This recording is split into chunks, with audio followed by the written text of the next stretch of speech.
Chapter 8. P is for Position. Sororities are not looking to brand or position themselves by cramming a bunch of similar women into their new member classes. They're looking for a variety of positive qualities in a new member and in a new member class. For example, a sorority that has an unusually large number of athletes will not seek out all of the athletic candidates during recruitment. Nor will a chapter with many musicians look to bid only those with musical talent. While they look for similarities on which to base a friendship, they're not looking to be stereotyped on their campuses. For this reason, you should plan the legs of your position before you begin recruitment. Let's look at the example of Charity. Charity knew one of her biggest strengths headed into sorority recruitment was her desire to go to law school and her drive for justice, especially for the less fortunate. A secondary strength was her talent as a dancer and her future involvement in the university's dance troupe. A third strength was her sense of humor. She knew that these three strengths perfectly addressed three aspects of her prospective membership. Among sisters, she knew a sense of humor could often lighten the mood or increase the fun quotient. Charity knew this because she had grown up with two older sisters and always found humor enormously helpful in helping to diffuse tension. This would be valuable in an all-woman environment. Since Charity knew sororities value women who are able to contribute both inside and outside their chapters, she wanted to play up her extracurricular involvement. Dance was one of her passions, and she hoped to introduce some of her new sisters to the arts by having them either attend theatrical productions or join a dance class themselves. Her motivation to assist the less fortunate would be evident in the variety of volunteer organizations that had received her donations of time and energy. Philanthropy is a huge buzzword in sorority recruitment, and she had that covered. Finally, Charity's desire to attend law school would require her to be an academic achiever. She knew her school had a strong, competitive pre-law program. Her strengths as a goal-oriented woman with high academic standards would be valued in any sorority she was interested in joining. Hurdles were also evident, and she knew she needed to address those too.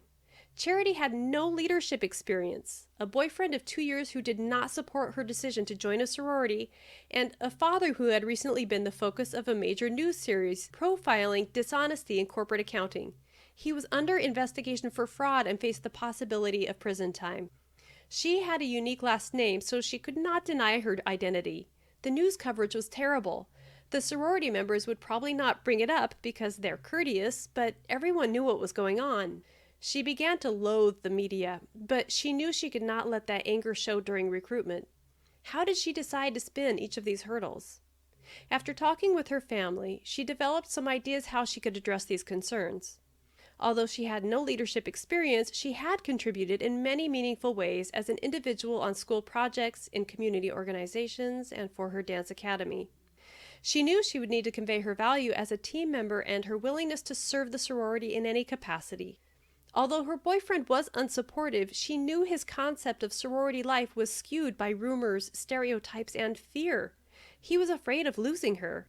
Once he saw how her sorority enhanced her personal growth, he would be able to support her in this endeavor, just as he had supported her in continuing ballet and going to the university. She decided the best way to handle the dad issue was with this comment. They say never to judge someone by her family members, but I love my dad and I think he's a great guy. Have you ever had to stand idly by while your whole community is saying terrible, untrue things about someone you love? It's awful. By doing this, she would use one of the main forms of persuasive communications, empathy. This made her more human and rendered the dad problem less embarrassing. Although it took Charity a few days to work through all of her decisions about her position or brand, once she finished, she felt great. She knew how she would address any topic and worried less about being caught in the proverbial corner if these topics came up. At the same time, she knew she could mention her strengths and their benefit to a sorority while learning about the sorority member she was meeting. Branding yourself. You want to reveal a well-rounded person during sorority recruitment. But how will you do that? Your answer lies in a branding strategy. Branding is not only for restaurants, groceries, stores, cars, and shoes. Celebrities and public figures have obvious branding strategies in place. But what about non-celebrities, regular people?